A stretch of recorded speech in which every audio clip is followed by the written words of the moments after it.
시청자 여러분, JTBC 뉴스룸을 시작하겠습니다. 김건희 여사의 도이치모터스 주가 조작 연루 의혹과 관련해 한동훈 국민의힘 대표가 강경한 입장을 밝혔습니다. 김 여사 기소 여부를 결정을 앞둔 검찰을 향해 국민이 납득할 만한 결과를 내놔야 한다고 한 겁니다. 어제 김 여사의 활동 자제를 공개 요청한 데 이어 오늘은 사실상 김 여사 기소 필요성에 무게를 실은 거란 해석이 나옵니다. 첫 소식 유정화 기자입니다. 한동훈 대표가 김건희 여사의 도이치모터스 주가 조작 의혹에 대해 국민의 눈높이를 언급하며 발언 수위를 높였습니다. 불기소에 무게가 두고 있다는 보도가 계속 나오고 있는데 검찰이 어떤 계획을 가지고 있는지는 저는 알지 못합니다. 다만 검찰이 국민이 납득할 만한 결과를 내놔야 한다. 전날 김 여사의 활동 자제가 필요하다는 발언을 한 데 이어 기소 필요성을 언급하며 김 여사 관련 의혹에 대해 대통령실과 정면으로 각을 세운 겁니다. 앞서 친한계에선 김 여사가 기소되면 당의 부담이 줄어든다는 발언이 나오기도 했는데 한 대표 역시 법무장관 시절엔 주가 조작 의혹에 대해 증거가 충분치 않다. 비대위원장 시절엔 총선용 악법이라고 선을 그었던 것에서 한층 입장이 강경해진 겁니다. 윤한 갈등이 노출되면 당의 손해라는 친윤계의 비판에도 정면 반박했습니다. 손해나 유불리가 아니라 맞는 말을 해야 되는 것이고요. 그리고 제가 무슨 김건희 여사님을 공격하거나 비난하는 것이 아닌데요.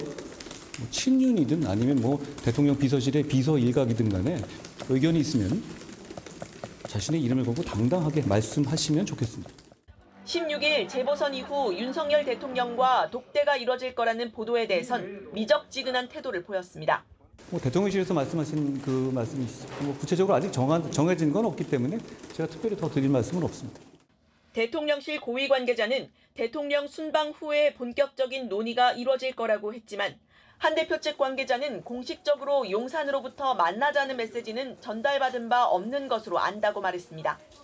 김 여사의 활동 자제 요구들을 이미 공개적으로 언급한 상황에서 윤 대통령과의 독대가 뚜렷한 성과로 이어져야 하지만 그렇지 않을 가능성이 더 크기 때문이란 분석이 나옵니다. JTBC 유정화입니다. 여권에서 이런 목소리가 나오는 배경에는 검찰이 이미 핵심 진술과 증거를 다수 확보했다는 저희 JTBC의 단독 보도도 있습니다. 저희는 오늘도 도이치모터스 주가 조작 관련 단독 보도를 이어가겠습니다. 김건희 여사만 빠지는 상황이 올 수도 있다는 편지를 썼던 주가 조작 2차 주포가 검찰 조사에서 자신이 도피한 그 배경으로 이종호 전 블랙펄 인베스트 대표를 지목한 걸로 확인됐습니다. 이 전 대표가 너만 없어지면 된다고 자주 얘기했다고 진술한 건데 이종호 전 대표는 검찰 수사가 본격 시작되자 김 여사와 한 달간 40차례 연락을 주고받은 그 인물입니다. 박현주 기자가 단독 보도합니다. 2020년 9월부터 도이치모터스 주가 조작 수사가 본격화됐습니다. 이쯤 이종호 전 블랙펄 인베스트 대표가 김건희 여사와 40번이나 연락한 사실이 드러났습니다. 그리고 1년쯤 뒤인 2021년 9월 수사망을 피해 도망쳤던 2차 주포 김모 씨가 한 달여 만에 붙잡혔습니다. 잡히기 직전엔 김 여사만 빠지고 우리만 달리는 상황이 올 수도 있다는 편지를 썼습니다. 잡히고 나선 BP 패밀리에 권오수와 이종호, 김 여사 등이 있다고도 검찰에 진술했습니다. 특히 김 씨는 도피 배경으로 이 씨를 지목했습니다. 이 씨가 너만 없어지면 된다고 자주 얘기했다고 진술한 겁니다. 저쪽에 손 써놓았으니 너가 안 나타나는 게 좋겠다고 말했다며 저쪽은 권오수 전 도이치모터스 회장이라고 했습니다. 검찰에서 출석하란 전화를 받은 걸 두곤 모르는 전화를 받지 말라고 했는데 뭐하러 받았느냐며 크게 뭐라고 했다고 했습니다. 이 씨가 김 씨에게 김 여사를 직접 언급하진 않은 것으로 파악됐습니다. 김 씨가 체포됐다는 얘기를 들은 이 씨는 검찰에 체포인지 자수인지 물은 뒤 김 씨가 있었던 일을 전부 기록해서 자수한다는 얘기가 있어서 물었다며 도망가라고 할 이유가 없다고 했습니다. 이 씨가 도피 권유를 부인하자 검찰은 더 이상 묻지 않았습니다. JTBC 박현주입니다. 김건희 여사 공천 개입 의혹의 핵심은 여론조사의 대가로 공천을 줬느냐입니다. 명태균 씨가 실질적으로 운영한 미래한국연구소가 2022년 1월 17일 경남 여론조사 심의위원회에 제출한 신고서입니다. 이틀 뒤인 19일부터 23일까지 5차례에 걸쳐 창원 지역 성인 1,000명을 대상으로 전화 여론조사를 실시한다는 내용입니다. 20대 대통령 선거 여론조사를 목적으로 시행됐지만 결과가 공개되지 않는 미공표 여론조사였습니다. 네, 이거는 실시된 거로 보입니다. 공표 보도하지 않는 용도의 조사로 후보자나 일반인들이 이제 참고용으로 조사하는 경우. 공표되지 않는 여론조사를 하더라도 실시 이틀 전 의뢰인이 선관위에 반드시 사전 신고를 해야 합니다. 민주당은 해당 여론조사가 김건희 여사의 7시간 통화 녹취가 공개되면서 무속인 논란 등이 불거졌을 때 실시됐다며 윤 대통령 측이 보고를 받았는지 따져봐야 한다고 밝혔습니다. 후보가 무상으로 보고를 받았다면 정치자금법상 부정수수죄에 해당됩니다. 분명한 법 위반 사항입니다. 핵심은 명 씨가 윤석열 대통령에게 보고를 했느냐 여부이고요. 명태균 씨 논란과 관련해 국민의힘은 정치 브로커의 이야기를 진실로 받아들여서는 안 된다며 대통령실과 무관한 의혹이라고 주장했습니다. 대통령이나 아니면 여사의 어떤 그런 공천 개입이라기보다는 지금 두 욕심 많은 어떤 그런 정치인하고 허풍 있는 그런 꾼 비슷한 사람이 합작을 해가지고 자신의 실속을 챙기기 위해서 대통령님과 여사를 판 그런 사건으로. 명 씨를 둘러싼 의혹이 커지고 있는 가운데 선관위는 검찰 수사가 진행 중인 사안이므로 선관위 차원의 조사 필요성은 떨어진다고 입장을 밝혔습니다. JTBC 최규진입니다. 여권 인사들은 명태균 씨가 그동안 미공개 여론조사를 통해 영향력을 확보해 왔다고 했습니다. 그런데 이런 명 씨가 국민의힘 대선 후보 경선 당시에도 당원 56만여 명의 정보를 활용해 대규모 여론조사를 한 사실이 드러났습니다. 야당은 물론 여당 역시 진상조사를 하겠다고 나섰습니다. 이어서 구혜진 기자입니다. 미래한국연구소가 2021년 10월 19일부터 이틀간 진행한 대통령 선거 여론조사입니다. 다음 날 한 차례 더 시행한 여론조사까지 합치면 3일간 25만 6,985명에게 전화를 돌려 8,494명에게 최종 응답을 받았습니다. 노정면 민주당 의원은 조사에 활용된 목록에 책임당원과 대의원 분류 등이 나온다며 국민의힘 당원 56만 8천 명의 명부가 활용됐다는 의혹을 제기했습니다. 2021년 11월 1일부터 치러진 국민의힘 대선 후보 최종 경선을 10여일 앞둔 상황에서 경선 결과의 50%를 좌우하는 당원 유권자를 상대로 광범위한 조사가 이뤄진 걸로 볼 수 있다는 겁니다. 수십 차례 이루어진 이 비공개 여론조사가 과연 그냥 명태균 씨 혼자 자기 보려고 했던 거냐, 아니면은 국민의힘과 또는 대통령 후보와의 관계 속에서 조직적으로 이루어진 것인가. 민주당은 당원 명부가 명태균 씨에 흘러간 점도 문제 삼았습니다. 당시 국민의힘 당대표였던 개혁신당 이준석 의원은 안심번호가 기재된 당원 명부는 당시 내 후보의 캠프에 모두 제공된 것이라며 명단 유출 논란엔 선을 그으면서도 윤석열 후보 측에서 어떻게 활용했는지는 대통령실이나 윤핵관에게 물어봐야 한다고 말했습니다. 한편 오늘 국회 행안위 국정감사에 불출석한 명태균 씨의 동행명령장을 집행하기 위해 국회 직원들이 경남 창원 자택을 찾았지만 응답이 없어 동행명령장을 전달하지 못했습니다. JTBC 구혜진입니다. 네, 스튜디오에서 정치팀 유한울 기자와 좀 더 짚어보겠습니다. 자, 유 기자, 먼저 윤석열 대통령이 국민의힘 대선 후보였던 2022년 1월 중순에 이뤄졌다는 그 여론조사부터 짚어보죠. 이게 당시 윤석열 후보에게 보고됐느냐가 핵심 아닙니까? 네, 맞습니다. 아직 이 사실관계는 확인되지 않고 있지만 보고가 됐을 것으로 추측 가능한 정황은 있습니다.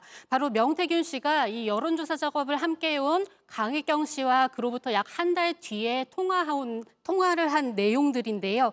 명 씨는 여러 차례 이 윤석열 후보에게 보고를 해야 한다면서 여론조사 결과를 정리해달라고 강 씨를 재촉합니다. 직접 들어보시죠.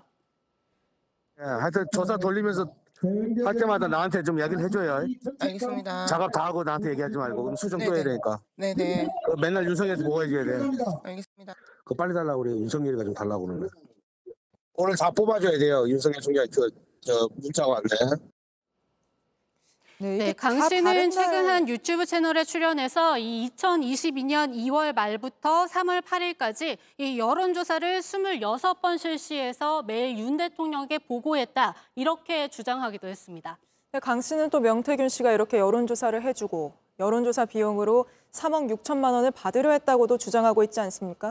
네, 맞습니다. 이 강혜경 씨 주장부터 좀 보면요. 이 명 씨가 명 씨가 여론조사 비용 3억 6천만 원에 대해 명세서를 만들어서 서울로 갔지만 돈을 못 받아왔다 이렇게 이야기를 했습니다. 네. 이럴 경우 명 씨의 여론조사 보고는 사실상 3억 6천만 원만큼의 기부에 해당하기 때문에요. 이 보고를 받는 사람 입장에서도 정치자금법상 부정수수죄에 해당할 수 있습니다. 이 3억 6천만 원을 나중에 받았어도 문제가 되는데요. 그렇다면 윤 후보가 이 여론조사를 의뢰한 게 되기 때문에 그러고도 신고하지 않았다면 공직선거법을 어긴 게 됩니다.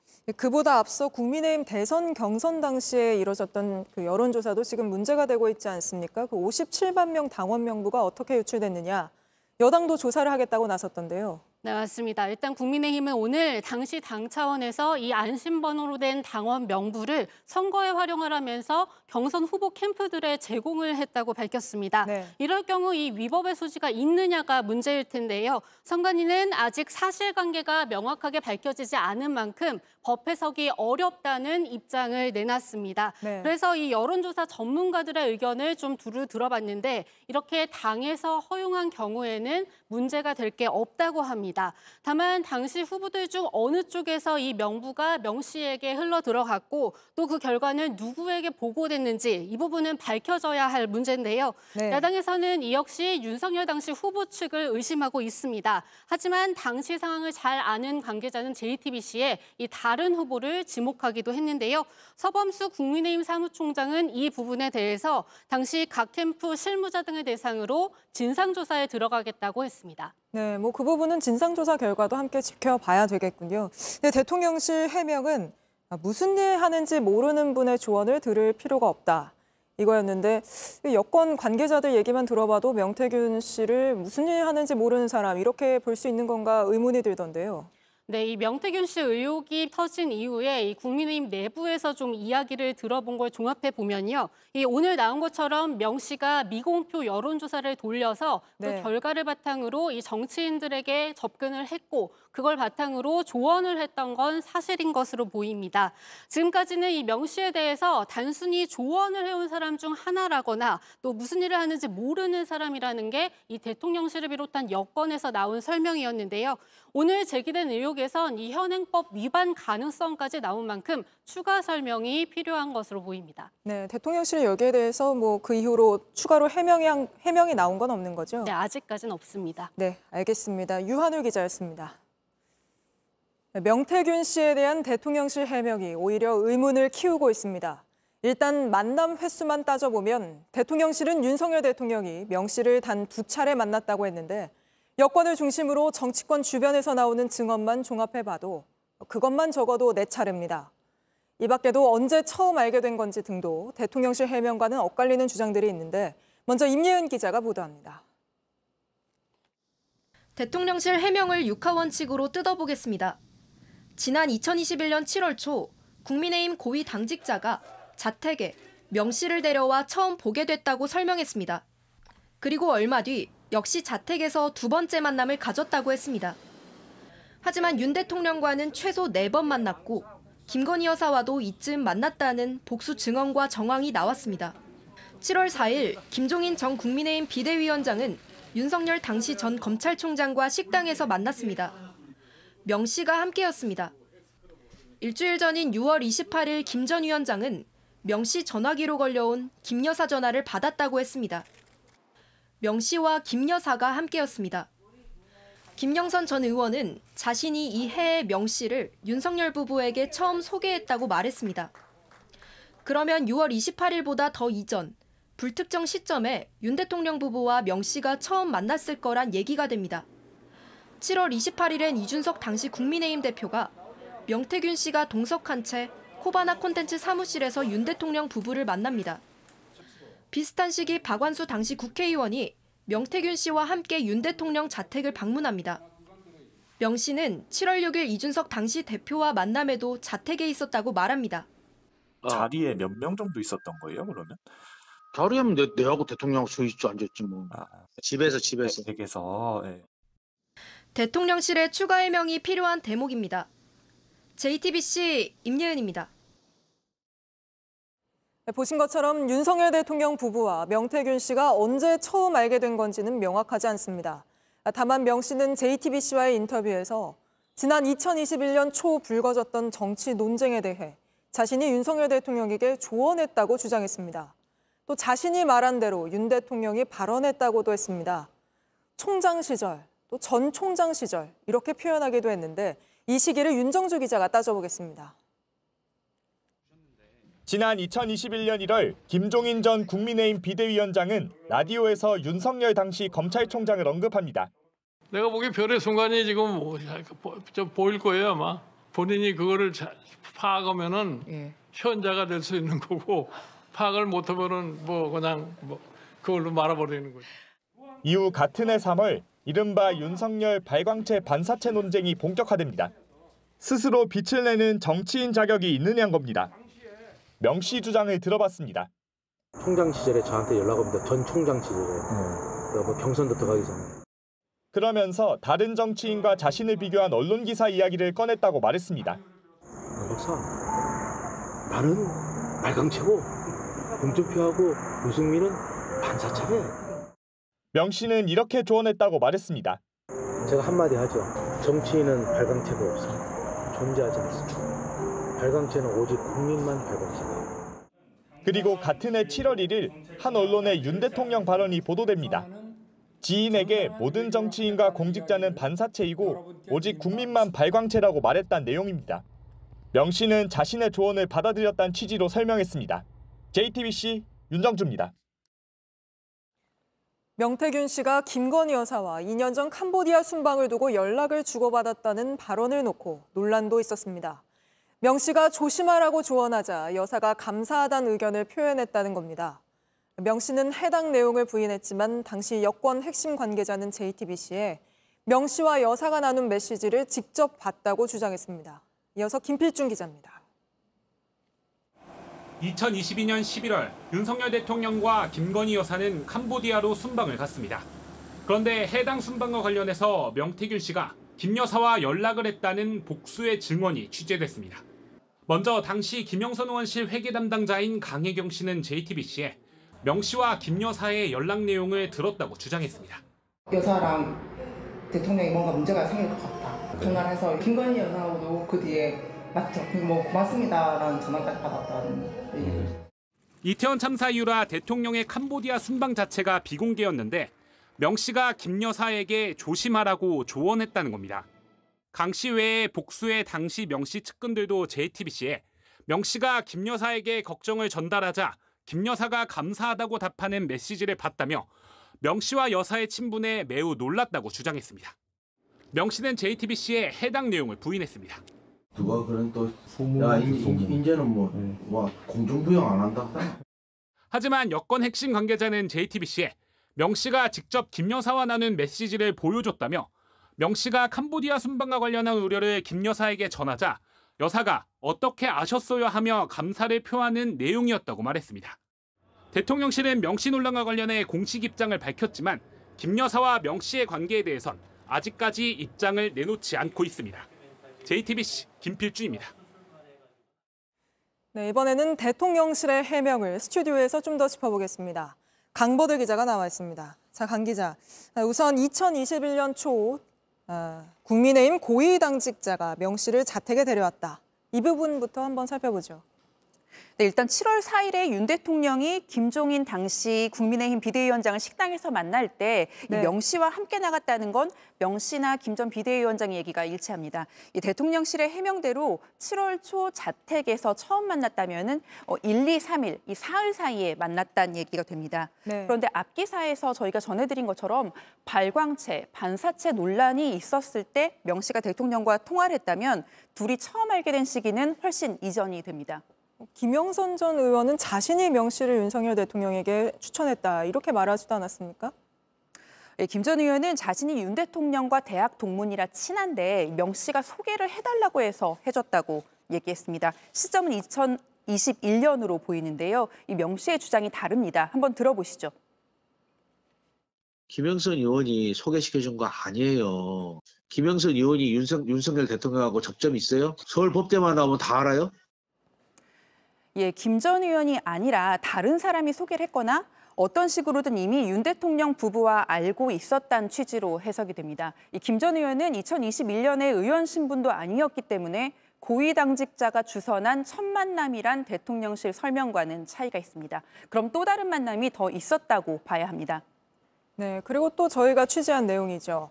그러니까 윤석열 대통령에게 명 씨를 추천한 사람이 김건희 여사였을 가능성이 있다. 이런 주장도 저희가 또 확인하지 않았습니까?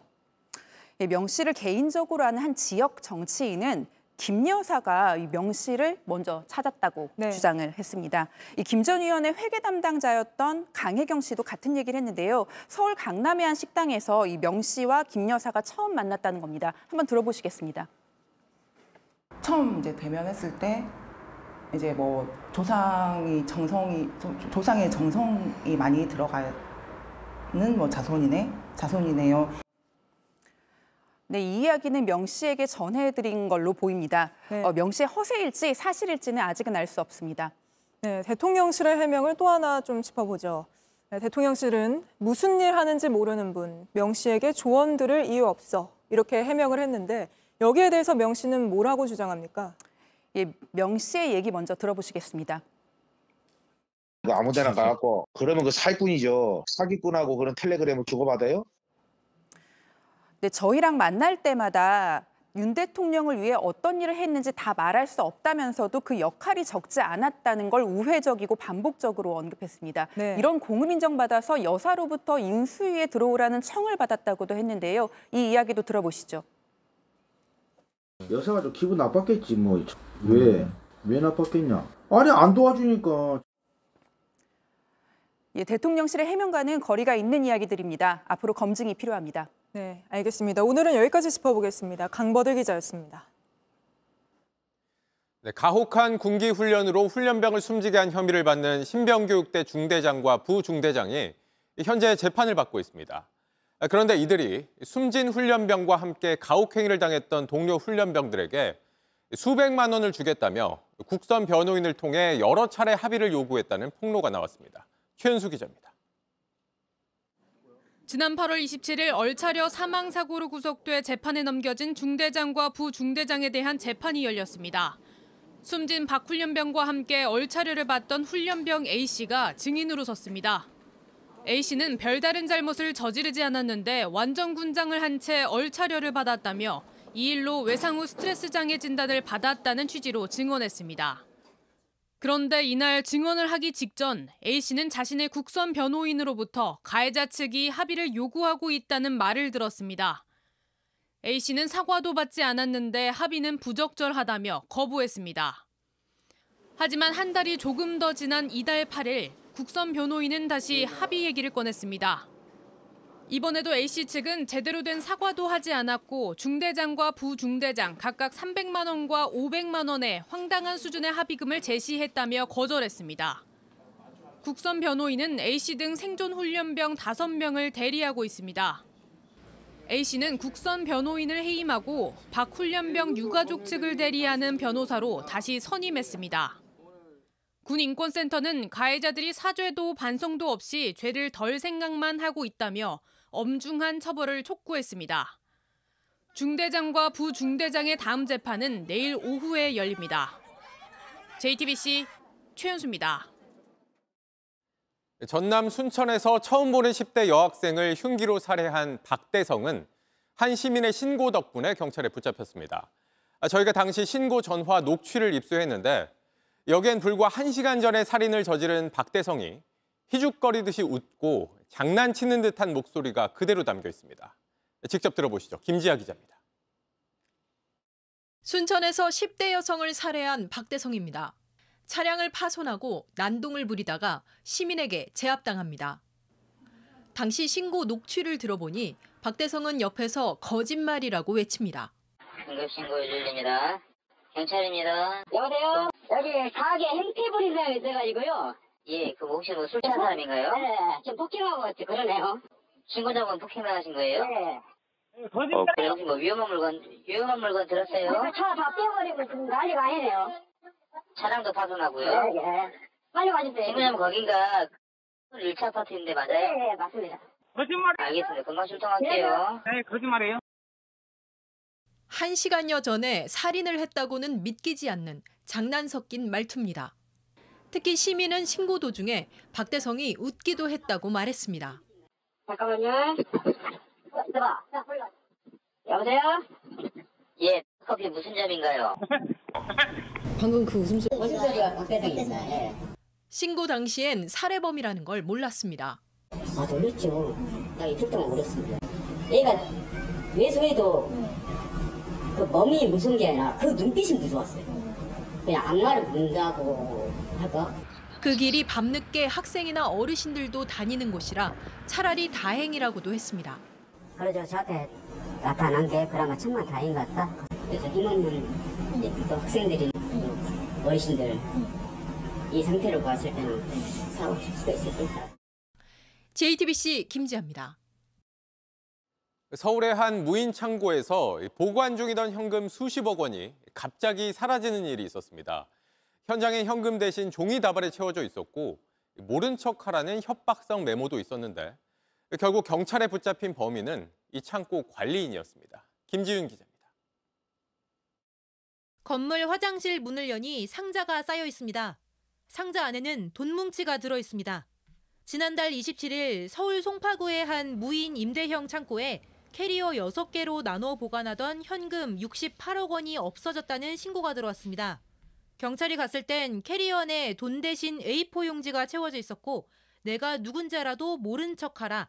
그러면 나도 아무 말도 하지 않을 것이라는 메모가 들어 있었습니다. 경찰은 닷새 만인 지난 2일 경기 수원시에서 범인을 잡았는데 40대 창고 관리자였습니다. 범행 시간대 그 CCTV 전원이 차단되고 또 기록도 삭제된 사실이 이제 확인됐습니다. 창고 관리자였던 피의자는 쉽게 잠금 장치를 풀고 창고 안으로 들어갔습니다. 저녁 7시부터 다음날 새벽 1시까지 6시간에 걸쳐 현금 다발을 옮겼습니다. 그리고 다른 층의 창고를 빌려 돈을 이틀간 보관한 뒤 어머니와 함께 부천에 있는 한 건물 창고에 돈을 숨겼습니다. 이 남성은 창고를 둘러보다 우연히 보고 욕심이 났다고 진술했습니다. 경찰은 보관돼 있던 40억 이외에 나머지 돈의 행방을 찾고 있습니다. 보통 절도 피해금은 수사가 끝나면 피해자에게 돌려줍니다. 하지만 경찰은 액수가 큰 만큼 범죄와 관련된 건 아닌지 먼저 확인할 계획입니다. JTBC 김지윤입니다. 대구에서 차량이 인도를 덮치면서 행인을 들이받는 사고가 잇따라 발생했습니다. 어제는 승용차가 편의점으로 돌진하면서 3명이 다쳤고 오늘은 화물차가 주택가 인도를 덮치면서 사망자까지 나왔습니다. 윤두열 기자가 취재했습니다. 분명 인도 위인데 자동차가 빠른 속도로 지나갑니다. 버스를 기다리던 시민이 이상한 낌새를 느끼고 고개를 돌리는 순간 차량은 나무 벤치를 스치듯 들이받고 질주합니다. 시민들은 놀라 일어나고 떨어진 벤치 조각은 공중으로 튀어오릅니다. 인도 위에서 이 모습을 본 시민이 차를 피해보려 했지만 이미 늦었습니다. 편의점과 시민을 들이받은 차는 그대로 뒤집혔습니다. 안 걸었어요. 너무너무 크게 들렸어요. 나는 우리 집이 무너지는 줄 알았어요. 앉아 계셨는데 그분들이 내가 첫눈으로 살았다면서. 어제 낮 대구 한 사거리에서 승용차가 인도 위로 올라 20m가량을 내달렸습니다. 길을 걷던 시민 2명과 운전자가 크게 다쳤습니다. 마침 비번이던 소방관이 근처에 있다가 구조를 도왔습니다. 제가 일단 올라가서 차 문을 열고 이쪽 안으로 들어가서 바로 꺼내게 됐습니다. 차가 폭발할까 봐 혹시나. 트럭 한 대가 인도 위에 올라와 있습니다. 벽은 완전히 무너졌고 대문이 기우뚱 기울었습니다. 오늘 오전 70대가 몰던 화물차가 주택가 인도로 돌진했습니다. 보행자 4명을 친 뒤 담벼락을 들이받고 멈췄습니다. 나오니까 사람은 쓰러졌고 차는 막 그대로 있고 야, 이리 들어가 이렇게 할 줄은 꿈에 생각도 안 했어요. 진짜 참말로. 이 사고로 행인 중 1명은 숨졌습니다. 음주 측정 결과 두 사고 모두 운전자가 술을 마신 건 아니었습니다. 경찰은 운전자 과실 여부와 차량 결함 가능성 등을 조사하고 있습니다. JTBC 윤두열입니다. 정부는 독도 주변에서 수시로 해양 조사를 진행하는데 일본이 이걸 지속적으로 방해해온 걸로 나타났습니다. 독도를 겨냥한 일본의 도발이 계속되는데도 우리 정부가 일본에 적극적으로 항의하지 않고 있다는 지적도 나왔습니다. 윤세민아 기자가 보도합니다. 태극기를 단 선박이 독도 인근 바다를 가릅니다. 해류 흐름이나 수온을 측정하며 과학조사를 벌이는 해양조사선입니다. 한국해양과학기술원과 국립해양조사원이 해마다 약 20차례 넘게 벌이는 정기적인 조사인데 일본은 이 과학조사를 번번이 문제 삼았습니다. 지난 6월 일본 정부는 한국 조사선이 자신들의 사전 동의를 받지 않고 독도 인근에서 조사를 벌였다며 우리 정부에 항의했습니다. 그런데 일본은 단순 항의에만 그치지 않고 실제 조사를 방해해왔던 것으로 나타났습니다.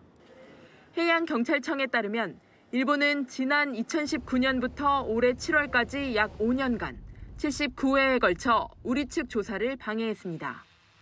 일본 순시선이 우리 해양조사선의 경로를 따라다니며 감시하거나 확성기로 방송을 하는 식입니다. 해마다 적게는 13회, 많게는 17회 방해 행위를 한 것으로 기록됐는데 우리 해양조사선의 활동 2번에 1번 꼴입니다.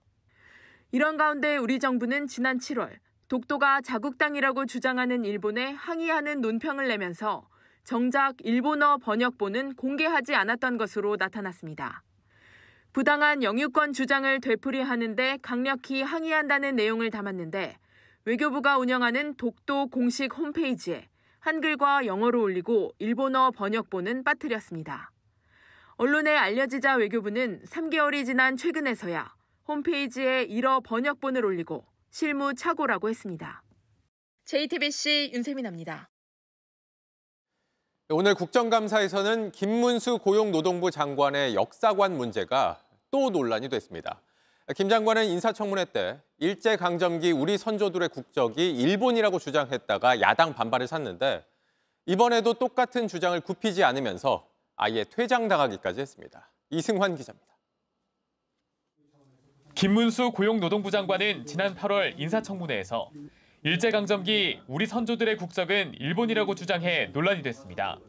오늘 오전 고용노동부를 상대로 열린 국정감사에서 야당 의원들은 시작부터 김 장관의 역사관을 문제 삼으며 사과를 요구했습니다.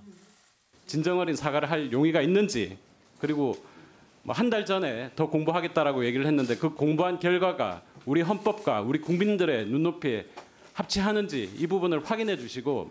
국민의힘 의원들은 사과를 강요하지 말라며 제대로 된 국감을 하자고 맞섰습니다. 개인의 양심이라 그럴까요? 생각을 계속 강요하는 것도 바람직하지 않다라는 말씀을 드리고요. 그리고 국감이 아직까지 초반이고 아직 한 달 남았는데 계속 이런 식으로 할 것인지에 대해서 김 장관은 역사적인 기록 어디에도 당시 선조들의 국적이 대한민국이란 부분은 없다며 물러서지 않았습니다. 역사적인 기록과 또 당시 우리나라와 맺은 조약 또는 일본의 법률 또 조선총독부의 재령 이런 어느 곳에서도 대한민국의 국적이라고 하는 부분은 없습니다. 이게 현실입니다. 야당 의원들이 김 장관의 역사인식에 여전히 문제가 있다며 퇴장을 요청하면서 국감은 시작 40여 분 만에 중단됐습니다. 오후에 재개된 국감에서도 공방은 계속됐고 김 장관은 결국 퇴장당했습니다. JTBC 이승환입니다. 서울시 교육감 보궐선거 사전투표가 내일부터 이틀간 진행됩니다. 후보들 토론회도 치르지 못한 상태에서 사전투표가 시작되는 데다 정책보다는 학교폭력 의혹 같은 네거티브 공방이 도드라지고 있습니다. 성화선 기자입니다. 서울시 교육감 보궐선거는 보수인 조전혁 후보와 진보인 정근식 후보의 양강 구도입니다. 조 후보는 조희연의 아바타라며 정 후보를 직접 겨냥했습니다. 조희연 서울교육 10년은 한마디로 어둠의 시기였습니다. 그의 계승자 아니 아바타를 자처하고 나섰습니다. 정 후보는 학교폭력 논란을 거론하며 공격 수위를 높였습니다. 학교폭력이 있는 그런 사람이 지도자가 되어서는 절대 안 된다. 그렇게 강조하고 싶습니다. 조 후보는 고등학생 때 친구 턱을 다치게 전학을 갔고 학폭 의혹이 불거졌습니다. 하지만 3초 만에 벌어진 일이고 지속적이지 않았기 때문에 학폭은 아니라는 입장입니다. 청소년기에 있었던 다툼이었고 그리고 이제 사고였다. 잘못했다. 뉘우치고 반성했다 하고 거기에 걸맞는 벌을 갖다 받고 하면서 제 경험 이런 것들이 우리 아이들에게 도움이 될 것이다. 정책 공약에서는 선명한 입장차를 보였습니다. 조 후보는 평가의 전성기를 열겠다고 밝혔습니다. 이 진단평가가 정말 수시로 지속적으로 되면은 교육 품질 관리를 하는 데 있어서도 굉장히 훌륭한 도구가 된다. 반면 정 후보는 잠재적 능력을 찾는 진단이 필요하다고 맞섰습니다. 하나의 정답을 찾는 시험 가지고는 미래 사회에 제대로 된 응답을 할 수가 없습니다. 경쟁 위주의 교육이 아니라 내일에서야 후보들이 맞붙는 토론회가 열리는데 내일은 사전투표 첫날입니다. JTBC 성화선입니다. 의료 공백 사태 8개월째, 오늘 대통령실과 의사단체가 처음 토론회를 가졌는데 접점은커녕 입장차만 확인하는 데 그쳤습니다. 대통령실은 의대 정원을 2,000명이 아니라 4,000명 늘려야 했다며 의사들이 반발할 주장을 공개적으로 했고, 의사단체는 의사 숫자가 부족하지 않다는 기존 주장만 또 반복했습니다. 이혜원 기자입니다. 장상윤 대통령실 사회수석은 2,000명 증원은 과학적 근거로 나왔다고 했습니다. 오히려 더 정확히 추계했더라면 4,000명 증원이 필요했다고도 했습니다. 이 연구 보고서상의 가정을 보다 현실에 맞게 보완해 보았습니다. 결론으로 나온 부족한 의사 수는 2035년에 1만 명이 아니라 2배 이상으로 늘어납니다. 즉 2,000명 증원이 필요한 것이 아니라 사실상은 최소 4,000명 이상 증원이 필요하다는 결론이 나오게 됩니다. 의료계는 정부의 증원 규모가 비과학적이라고 비판했습니다. 시뮬레이션 해봤어요? 2,000명이 어떻게 2,000명 늘어나면 무슨 과 몇 명 되고 시뮬레이션 해봤어요? 서울대 의대 비대위는 증원보다 다른 대책이 우선돼야 한다고 했습니다. 필요한 곳에 의사가 갈 수 있도록 해주자, 이렇게 제안하고 싶습니다. 의사가 없어서가 아니고요. 이 환자를 이 응급실에서 받았을 때 치료를 제대로 못하면 소송을 당하기 때문에 환자를 받지 못했던 겁니다. 양측의 입장차만 재확인한 셈입니다. 또 교육부가 검토하겠다는 의대 5년제를 두고 논란이 커지자 장 수석은 이를 일축했습니다. 의대 교육 과정을 6년에서 5년으로 단축을 하겠다라는 말은 애초에 있지 않습니다. 그런 것들을 발표를 하지도 않았고요. 자율적으로 봐주는 거를 얘기를 했다는 말씀을 드리고요. 의대생의 휴학에 대해선 휴학은 권리가 아니라고 강조했습니다. 이런 가운데 경기도 의사회는 토론회를 연 서울대 의대 비대위가 이적 행위를 했다며 정부에게 의료계와 소통했다는 명분만 주는 자리였다고 비판했습니다. JTBC 이혜원입니다.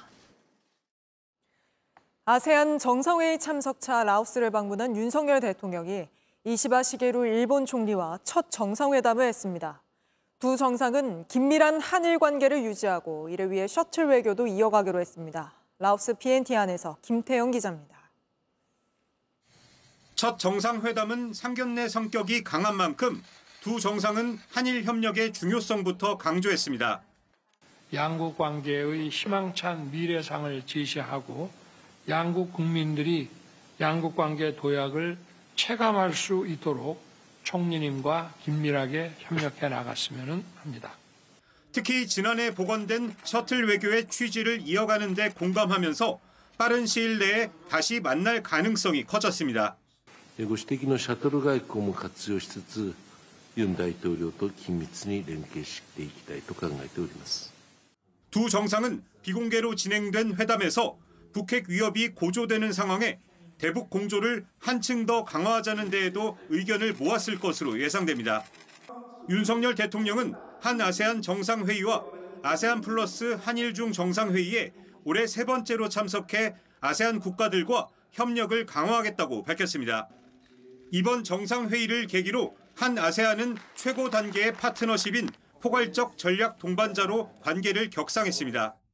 한국은 아세안 중시 외교를 이어가는 가운데 공동 번영의 파트너로서 전방위적이고 포괄적인 협력을 추진해 나가겠습니다. 이어서 나온 공동성명에선 남중국해에서 항행과 상공 비행의 자유, 그리고 국제법에 따른 분쟁의 평화적 해결도 강조됐습니다.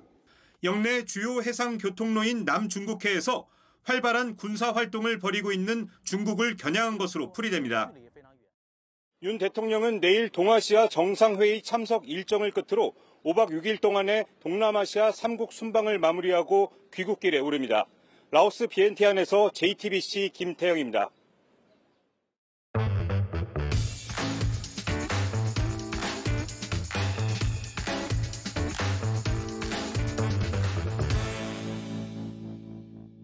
돌아온 비하인드 뉴스 시간입니다. 오늘도 이성대 기자와 함께하겠습니다.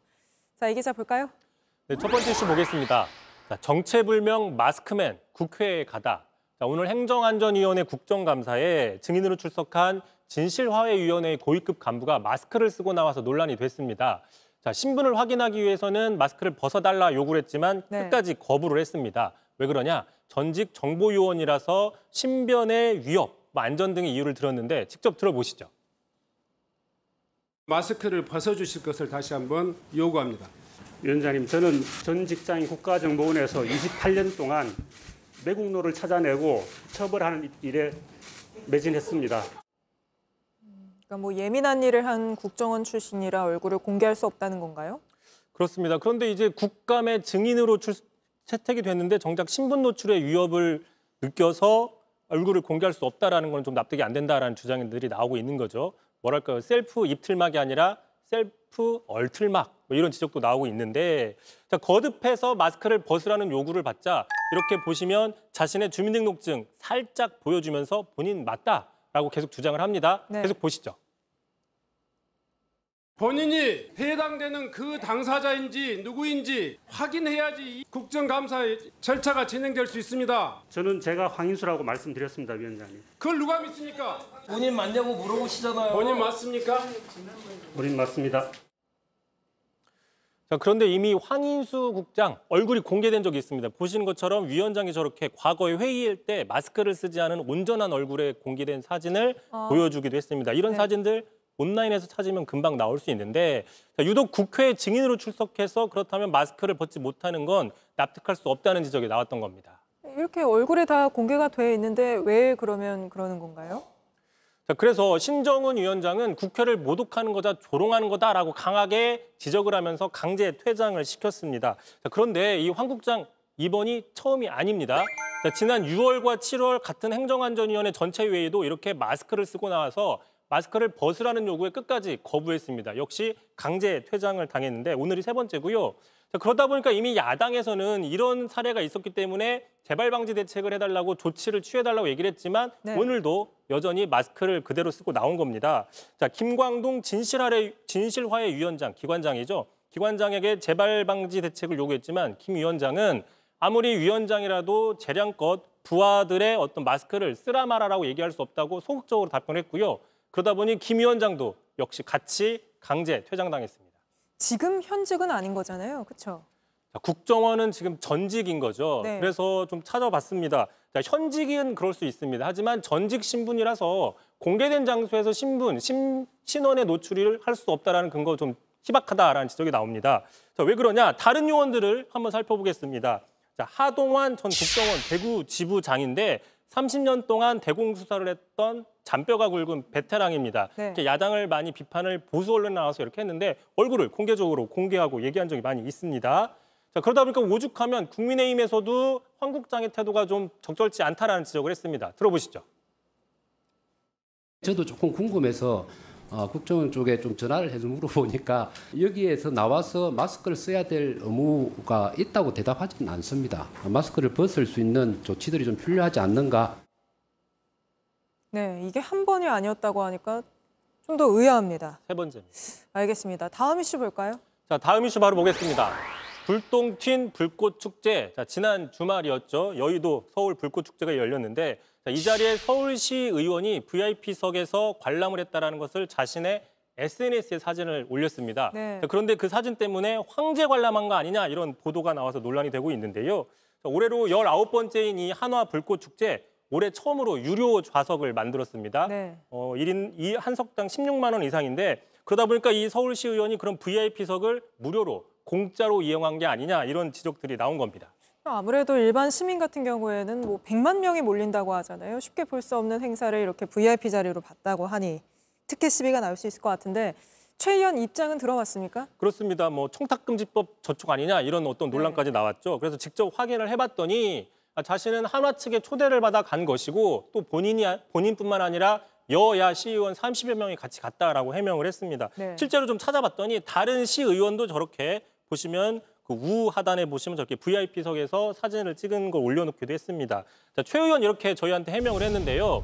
자, 처음 초대받아서 간 것이고 유료화된지도 몰랐다. 만약에 문제될 줄 알았다면 제값을 냈을 것이다 라고 해명을 했습니다. 알겠습니다. 오늘은 여기까지 들어보겠습니다. 이성대 기자였습니다. 네, 미국 동남부 지역은 2주 전 덮친 허리케인 탓에 200명 넘는 사상자가 발생했는데 피해 복구도 못한 상황에서 괴물급 허리케인이 또 상륙했습니다. 100년 만에 가장 강력한 허리케인에 또다시 사망자가 잇따랐습니다. 이지혜 기자입니다. 강한 비바람에 나무가 힘없이 쓰러지고 도로는 강으로 변했습니다. 100년 만에 가장 강력한 허리케인이라는 밀턴이 상륙한 미국 남동부 플로리다주 모습입니다. 밤새 휘몰아친 비바람에 미국 프로야구 경기장 지붕이 뜯겨 날아갔고 수백만 가구가 정전됐습니다. 주민 260만 명이 대피했고 유명 테마파크도 폐쇄됐습니다. You know, a lot of people have been displaced, and tomorrow when we wake up and see the destruction of what this storm has caused.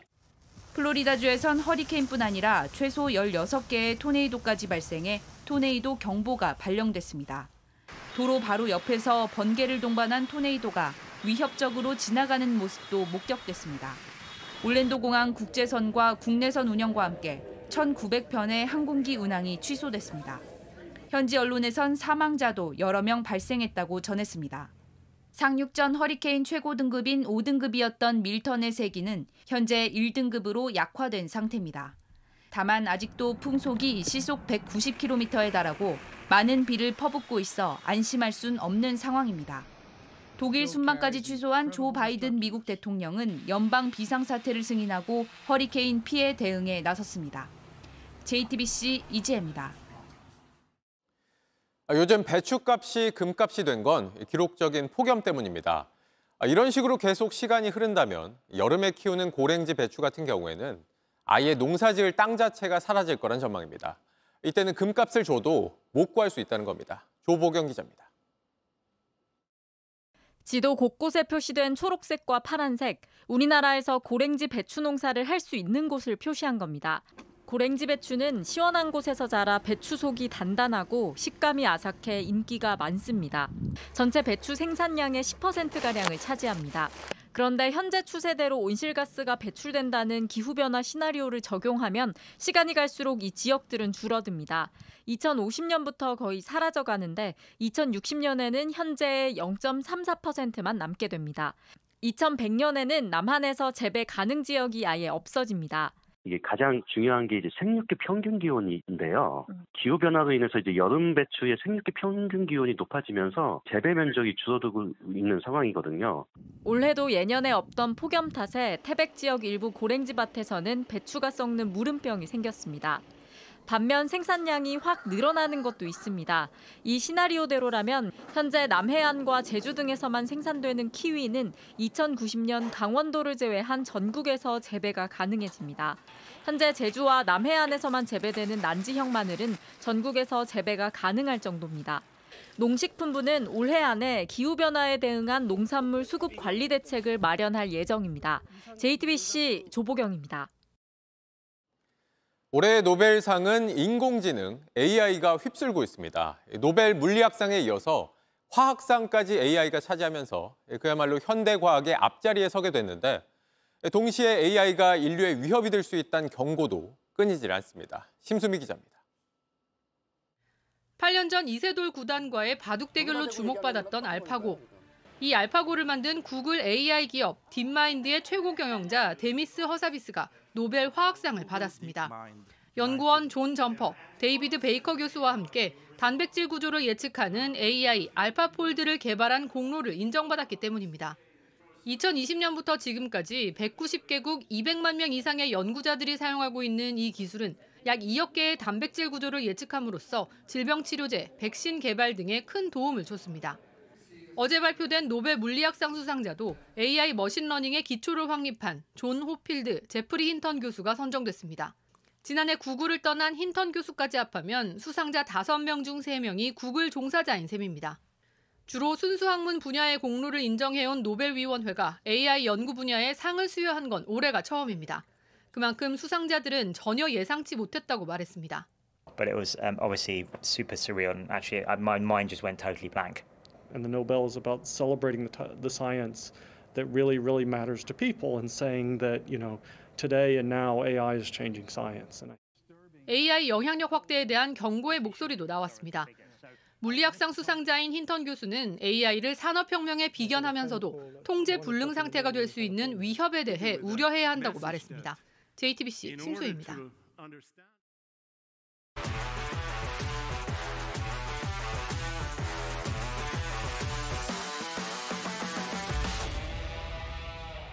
스포츠였습니다.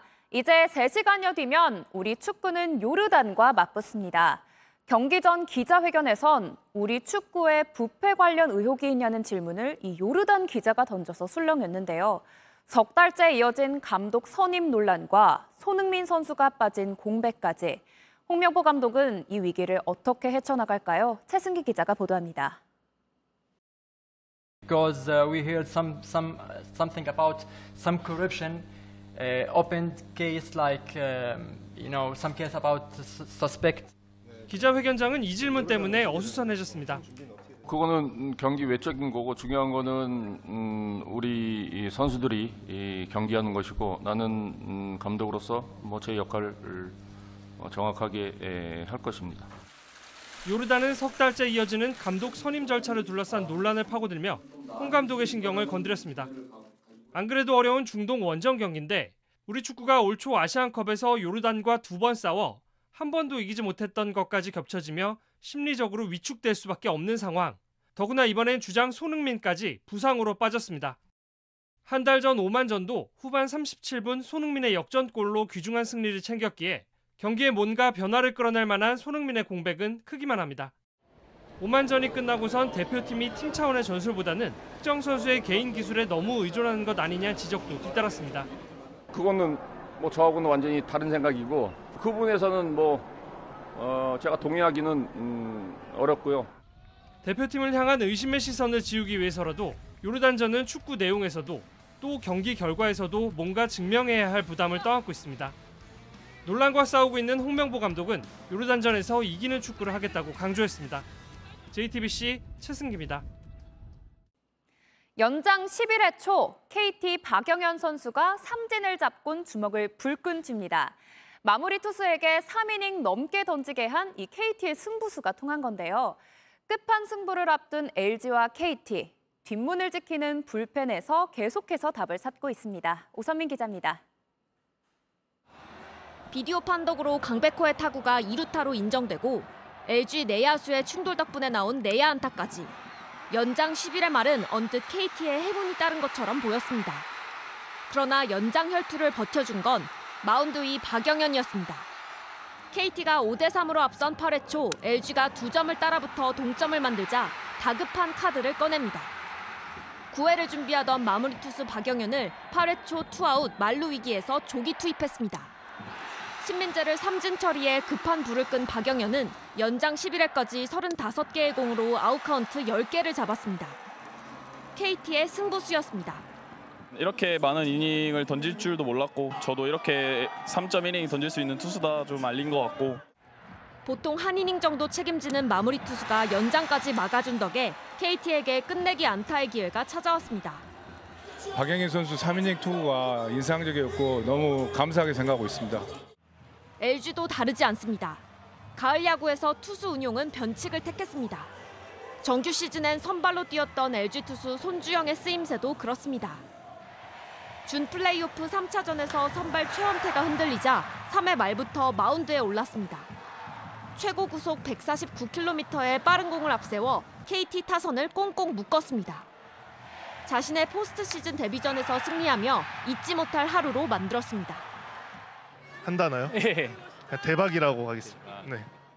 KT와 LG는 내일 마지막 5차전에 엄상백과 임찬규를 선발 투수로 내세웠습니다.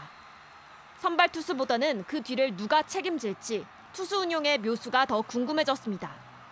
JTBC 오선민입니다. 차준환 선수 시작부터 빙판 위를 힘차게 가로지릅니다. 점프도 한번 볼까요? 와, 4회전 점프를 아주 멋지게 성공해냈네요. 그런데 트리플 악셀에선 회전수가 부족했습니다. 차준환 선수는 이 실수가 아쉬웠지만 끝까지 버티려 했다고 말했는데요. 깔끔한 스핀으로 유려하게 연기를 풀어냈습니다. 그 결과 국가대표 선발전에서 쇼트 프로그램 1위에 올랐는데요. 마음을 다잡는 방법이 뭐냐고 물었더니 아주 근사한 대답이 돌아왔습니다. 물론 힘든 순간도 너무 많지만 잠시 쉬기도 하고 마음적으로 좀 숨 쉬는 시간도 갖고 하면서 좀 계속 어떻게든 해나가려고 하는 것 같습니다.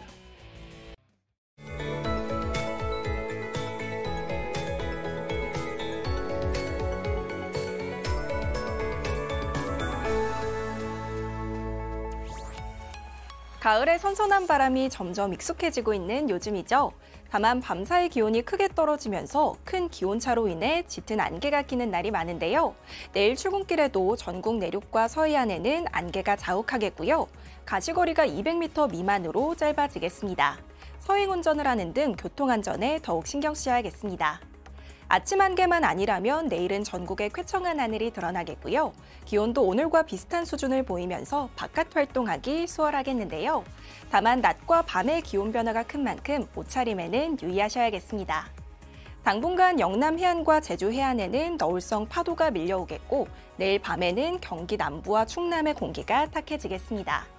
아침 기온은 서울 14도, 광주와 대구가 13도로 출발하겠고요. 한낮엔 전국이 24도 안팎까지 오르면서 온화하겠습니다. 다음 주 수요일에는 서울의 낮 기온이 26도로 가을 옷차림이 다소 덥게 느껴지겠습니다. 날씨였습니다. 뉴스룸 저희가 준비한 소식은 여기까지입니다. 시청해주신 여러분 고맙습니다.